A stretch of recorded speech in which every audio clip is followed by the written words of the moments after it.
अक्सर जब भी परिवार में दो या दो से अधिक भाई होते हैं, बड़े होकर वे चाहते हैं कि परिवार की संपत्ति का बंटवारा हो।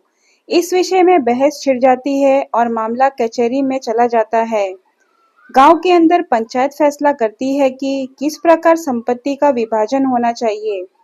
बचपन में मैं अपने दादाजी के साथ पंचों द्वारा बुलाई गई सभा में बैठा करती थी। सभा में पंच चर्चा करते थे कि गांव वासियों की संपत्ति का बंटवारा किस प्रकार होगा। गांव के बुजुर्ग इसमें शामिल होकर संपत्ति के बंटवारा विवाद में फंसे दोनों भाइयों को बुलाते और उन्हें समझाते थे। अगर तीन भाई है तो संपत्ति के तीन भाग किए जाते थे। विभाजित संपत्ति के भागों का मूल्य समान होता था।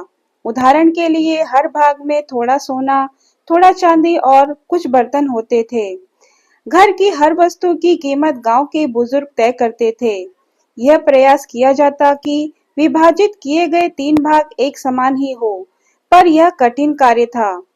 इस स्थिति में परिवार के छोटे भाई को अक्सर मिलता था कि वह अपने भाग को पहले चुने, क्योंकि उसने अपने माता-पिता के साथ बहुत कम दिन गुजारे हैं। गांव में एक धनी व्यक्ति रहता था। उसके तीन पुत्र थे जो कि किसी भी बात पर अपने पिता से सहमत नहीं होते थे। उस धनी व्यक्ति का एक दोस्त था जिसका नाम था सुमन। वह बहुत ही शिक्षित एवं विद्वान था। उसका कहना था कि समय उन्हें सब कुछ सिखा देगा।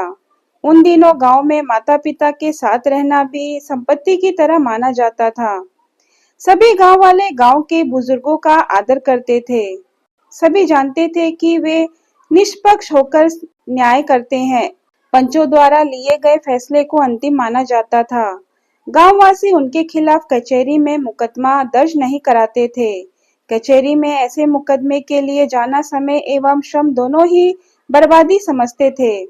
गांव में कहावत प्रचलित है कि यदि दो पक्ष के लोग कचहरी में मुकदमा लड़ते हैं तो मुकदमा लड़ रहे वकील धनी बन जाते हैं एवं लड़ाई कर रहे दोनों पक्ष निर्धन हो जाते हैं।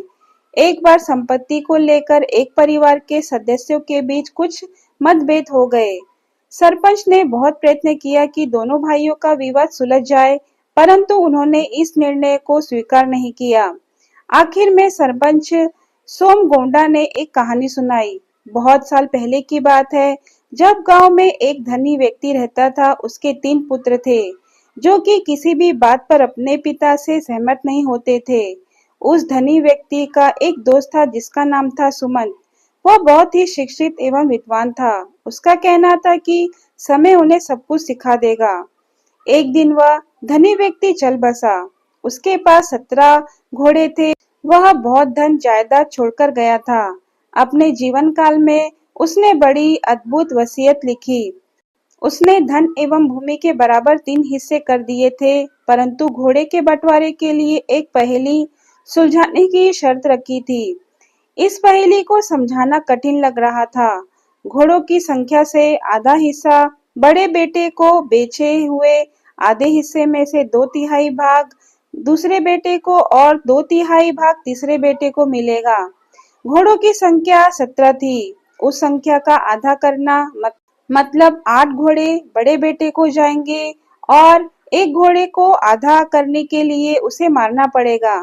उन 8 घोड़ों के 2/3 भाग करने के लिए एक और घोड़े को मारना पड़ेगा। यह कार्य करना बहुत ही कठिन था, क्योंकि उनके पिता को सभी घोड़ों से लगाव था।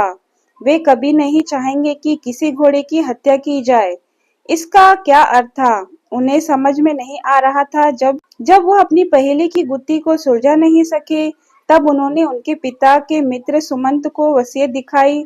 सुमंत वसीयत को पढ़कर मुस्कुरा दिए और कहा कि इस पहेली का समाधान करना बहुत ही आसान है। कल सुबह आकर मैं इस गुत्थी को सुलझाऊंगा। दूसरे दिन सभी लोग एकत्रित होकर इंतजार कर रहे थे। 17 घोड़े एक कतार में खड़े हुए थे। सुमंत अपने घोड़े पर सवार होकर आए। उन्होंने अपने घोड़े को अन्य 17 घोड़ों के साथ खड़ा कर दिया। सुमन ने कहा, अब 18 घोड़े हो गए हैं। मैं तुम्हारे पिता समान हूँ। अब तुम इन घोड़ों का बंटवारा वसीयत के अनुसार कर सकते हो। परंतु लड़कों ने विरोध करते हुए कहा कि अपने अपने घोड़े को हमारे घोड़े के साथ जोड़ दिया है, परंतु वसीयत के अनुसार पिताजी ऐसा नहीं चाहते थे। सुमन ने कहा, तुम लोग चिंता मत करो, बंटवारा समाप्त होने तक प्रतीक्षा करो। बंटवारे के बाद मैं अपने घोड़े को वापस लेकर चला जाऊंगा। अब घोड़ों की संख्या 18 हो गई है। इसका आधा करना मतलब कि बड़े बेटे को 9 घोड़े मिलेंगे। अब रह गए 9 घोड़े, जिसमें से 2/3 घोड़े मतलब 6 घोड़े दूसरे बेटे को मिलेंगे। अब मात्र 3 घोड़े बचे हैं। 3 घोड़ों में से 2/3 तीसरे को मिलेंगे। इसका अर्थ यह है कि 3 घोड़ों में से 2 घोड़े तीसरे पुत्र को मिलेंगे। एक घोड़ा बचा है जो कि मेरा है और मैं इसे अपना साथ ले जाऊंगा। वहां पर एकत्रित लोग चकित रह गए। वे कुछ समझ नहीं पा रहे थे। तीनों बेटे यह सोच रहे थे कि बिना घोड़े की हत्या किए घोड़ों का बंटवारा कैसे हो गया। उन्होंने सुमन से कहा, चाचा जी, आपने घोड़ों का बंटवारा कैसे किया?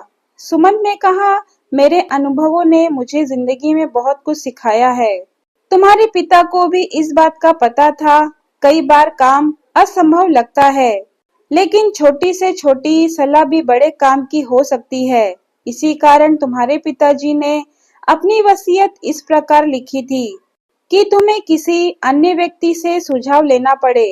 तुम्हें ऐसा लगता है कि तुम्हें सब कुछ पता है, परंतु याद रखो कि तुम लोग अभी भी विद्यार्थी ही हो। जिंदगी से हम बहुत कुछ सीख सकते हैं, लेकिन खुले नजरिए एवं दिमाग से ही इस ज्ञान को प्राप्त किया जा सकता है। गांव के सरपंच सोम गोंडा ने कहा, इस प्रकार बुजुर्गों ने हमें सीख दी है। अनुभव ही जिंदगी का सबसे अच्छा शिक्षक है। उम्र में बड़े व्यक्ति जिंदगी के उतार चढ़ाव से बहुत कुछ सीखते हैं। लोगों से मिलकर हम बहुत कुछ सीखते हैं। अनुभवों के आधार पर हमने जो ज्ञान प्राप्त किया है, वह किसी स्कूल या कॉलेज में नहीं सिखाया जाता है। समय के साथ इस ज्ञान को प्राप्त किया जाता है। इस सिलसिले में अब आप क्या फैसला करना चाहते हैं, वह मैं आपके ऊपर छोड़ता हूँ। दोनों भाइयों ने यह बात सुनकर निर्णय लिया कि संपत्ति के बंटवारे के लिए पंचों के निर्णय को स्वीकार करेंगे। दोस्तों, अगर आपको मेरी वीडियो पसंद आए तो वीडियो को लाइक, शेयर और सब्सक्राइब करना ना भूलें और कमेंट बॉक्स में कमेंट करके जरूर बताएं कि आपको मेरी वीडियो कैसी लगी। धन्यवाद।